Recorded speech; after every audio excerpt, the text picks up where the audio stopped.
Hello guys, welcome back to NFT Inspo. For today's video, we are going to show you how to switch account on Amazon app. So if you're interested, let's start our tutorial. So the first thing you want to do here is you want to first open up your Amazon mobile application. So in here, let's just quickly open up Amazon. Now in the Amazon mobile application, you'll have the buttons that you see at the very bottom of your screen. Now from here, what you need to do is you just need to click on the three bar icon that you see at the very right of your screen.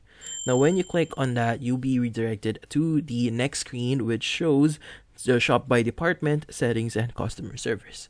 Just click on settings, and from there under settings you should see the option that says switch accounts. Now when you click on switch accounts, you'll be able to either log in or add a new account there, or basically just choose another account that you want to use, and that's about it. So hopefully this video was able to help you. Like and subscribe to NFT Inspo. Thank you for watching.